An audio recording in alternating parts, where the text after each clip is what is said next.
반갑습니다. 허명 목사입니다.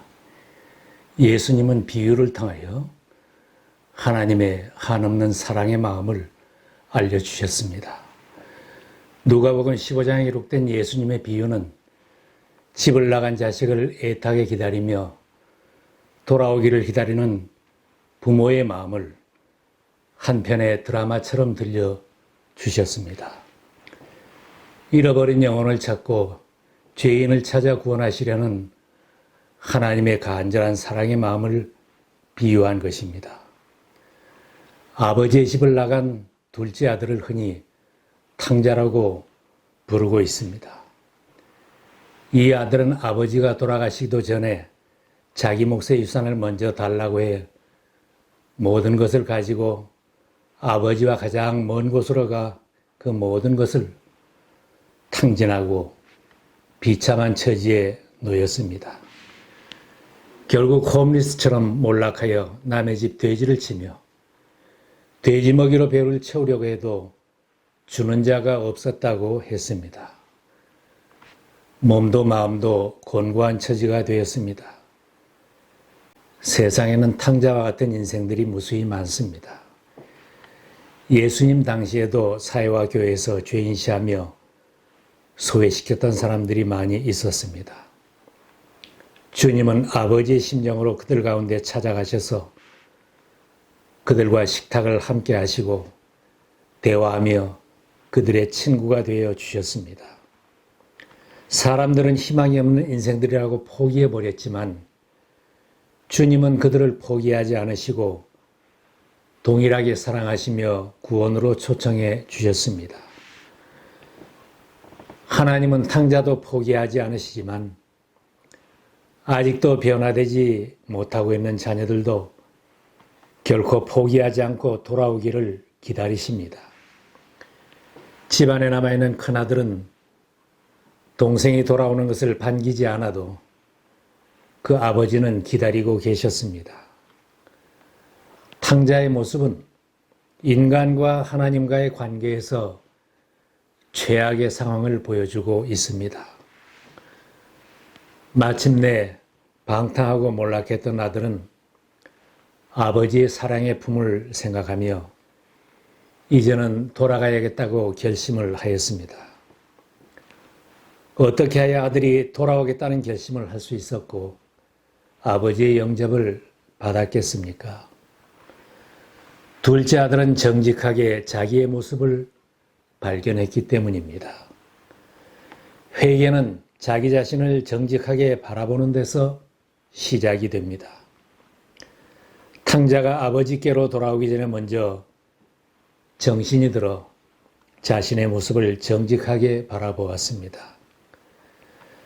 그제서야 그는 제정신이 들어서 이렇게 말하였다. 내 아버지의 그 많은 품꾼들에게는 먹을 것이 남아 도는데 나는 여기서 굶어 죽는구나. 사람은 하나님을 떠나는 순간 자신의 모습을 볼 줄 모르고 살아가지만 제정신이 들어서 자기가 처한 자리와 모습을 정직하게 바라볼 때 하나님을 찾기 시작합니다. 하나님께서 내 모습을 볼 수 있도록 눈을 열어주셔야 회개도 할 수 있습니다. 하나님이 열어주시는 눈으로 자기 자신의 모습을 보는 사람은 회개하고 하나님께로 돌아옵니다. 계속 자기가 최고인 줄 알고 하나님을 찾지 않는 사람은 육신의 눈은 뜨고 살지만 영의 눈은 감겨졌기 때문에 진실한 자신의 모습을 보지 못하고 살아갑니다. 우리가 교만하지 말고 시편 기자처럼 기도해야 합니다. 내 눈을 열어서 주의 법에 놀라운 것을 보게 하소서. 하나님께서 우리의 영의 눈을 열어 하나님을 만나게 하실 때 우리 가운데 삶의 변화가 생기고 새로운 역사가 일어납니다. 우리들이 눈을 감은 채로는 아무런 변화도 기적도 일어나지 않습니다. 하나님은 우리들의 눈을 열어주시기 위해 환경을 사용하십니다. 하나님은 탕자의 눈을 열어주시려고 흉년과 궁핍이라는 환경을 사용하셨습니다. 탕자가 건강하고 주머니 사정이 풍족하여 흥청거릴 때에는 주변에 몰려다니는 친구들이나 보았을 것입니다. 자신이 죄 가운데 있는 줄 모르며 복을 받은 인생이라고 자부했을 것입니다. 그러나 주머니가 비고 친구들이 떠나가고 모든 것이 내 주변에서 없어져가는 상황 속에서 눈이 열리기 시작했습니다. 그는 자신의 비참한 참모습이 보였고 아버지 집의 풍족함이 보였습니다. 때로는 나의 부요함이나 나의 학위나 권력이나 성공이 나를 올바로 보지 못하게 할 수도 있습니다. 나의 성공이 자신을 보지 못하게 하고 하나님을 필요로 하지 않게 만든다면 그것은 축복이 아닐 수도 있음을 깨달아야 합니다. 내가 궁핍하고 곤고하다는 사실 때문에 자신의 모습을 정직하게 대면하고 하나님을 사모하게 된다면 지금 당한 어려운 현실이 오히려 축복일 수도 있습니다. 하나님은 탕자의 눈을 열어주시기 위하여 고독이라는 처방을 또 하나 주셨습니다. 많은 돈을 풀어서 다른 사람들과 함께 먹고 마실 때 내 주변을 싸고 있는 사람들이 칭찬도 하고 웃어줄 때는 눈에 보이는 것이 없었습니다. 어느 날 돈도 친구도 다 떠나고 주변의 많은 배역들이 사라지고 텅 빈 무대 위에 나 혼자만 남아있는 모습을 바라보는 고독한 순간에 자신의 모습을 발견합니다. 나는 누구이며 지금 어디로 가고 있는가? 나는 지금 왜 이 자리에 돼지들과 함께 있어야 하는가? 탕자는 고독을 통하여 눈을 뜨게 되었습니다. 내가 지금 힘들고 고독한 처지에 있다면 하나님이 나를 도우실 분임을 발견하는 은혜의 순간이기에 낙심하지 말고 아버지 하나님을 찾아야 합니다. 탕자는 바른 생각이 들었습니다. 이제는 아버지께로 돌아가는 것이 유일한 길이구나. 바른 생각이 바른 결단을 하게 하였습니다. 내가 힘들 때 누구를 찾아가야 하는가 생각하는 것이 중요합니다. 옛날 친구를 찾아가서 도움을 구할까? 누구를 찾아가서 도움을 구하자는 생각을 해내지 않고 그동안 잊어버리고 지냈던 아버지를 생각해낸 것입니다. 자신의 곤고한 처지를 해결할 수 있는 길은 오직 한 가지, 아버지께로 돌아가는 것이다. 아버지는 최후의 희망입니다. 탕자가 발견한 가장 위대한 발견은 아버지입니다. 나에게는 하나님 아버지가 필요합니다. 내가 일어나 아버지에게 돌아가서 이렇게 말씀드려야 하겠다. 아버지, 내가 하늘과 아버지 앞에 죄를 지었습니다. 나는 더 이상 아버지의 아들이라고 불릴 자격이 없으니 나를 품꾼의 하나로 삼아 주십시오. 이제는 돌아가야지 내 아버지 집으로. 아들은 결심하고 일어섰습니다. 위대한 믿음의 역사는 결단을 통하여 나타납니다. 결단한 탕자는 아버지 집으로 발걸음을 옮겼습니다. 놀라운 변화의 순간입니다. 돼지우리 곁에서 돼지 먹이로 배우를 채우는 누추한 자리도 결단이 없이는 떠나기 어렵습니다. 여러분은 지금 어디에 서 있습니까? 아버지 집에 있습니까? 아버지 집을 떠나는 중입니까? 아니면 춥고 배고프고 누추한 자리에 아직도 머물러 있습니까? 돼지우리 곁은 하나님의 자녀들이 머물러 있을 곳이 아닙니다. 하나님의 자녀들은 아버지 집에서 주님과 동행하고 동거해야 마땅합니다. 사람들이 신앙으로 살려고 하면서도 날마다 아버지의 집을 떠나고 있습니다. 하루에도 몇 번씩 아버지의 집과 돼지우리를 오가는 모습으로 살아갑니다. 교회라는 분위기에 들어와 있다고 아버지의 품에 있는 줄 착각하고 사는 사람도 있습니다. 교회에서도 세상을 향한 끈끈한 줄을 끊지 못하고 결단하지 못하고 아버지를 떠나는 사람들이 있다면 결단하고 아버지 품으로 돌아와야 합니다. 세상 줄을 끊고 아버지 품으로 돌아오는 사람은 변명이 필요 없습니다.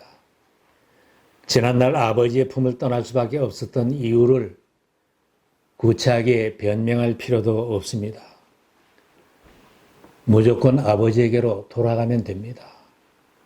내가 성공했든지 실패했든지 망신을 당했든지는 상관이 없습니다. 전에 누구 때문에 교회를 떠나야 했던 이유를 들어 변명할 필요도 없습니다. 아버지여, 하늘과 아버지께 내가 죄를 얻었습니다. 회개하고 아버지 품으로 돌아가야겠다는 결단만이 놀라운 결과를 가져올 수 있습니다. 회개하고 돌아온 아들에게는 놀라운 신분 변화가 일어났습니다. 누추한 자리를 박차고 돌아온 아들은 새 사람이 되었습니다. 홈리스에서 당당한 아버지의 아들로 신분이 바뀌어졌습니다. 둘째가 아버지 품으로 돌아왔더니 아들을 위해 예비한 선물을 다 받게 되었습니다. 새로운 미래에 대한 가능성까지 보장받을 수 있었습니다. 우리가 회개하고 하나님 아버지께로 돌아오면 하나님은 우리의 잘못한 과거와 죄를 다 용서하십니다. 다시는 기억도 하지 않으십니다. 아버지의 용서는 조건이 없습니다. 둘째가 돌아왔기 때문에 용서한 것이 아닙니다. 아들이 돌아오기 전 탕자로 있을 때에도 아버지는 이미 다 용서하고 계셨습니다. 10번도 100번도 더 용서했습니다. 아버지는 이미 다 용서해놓고 기다리고 있었습니다.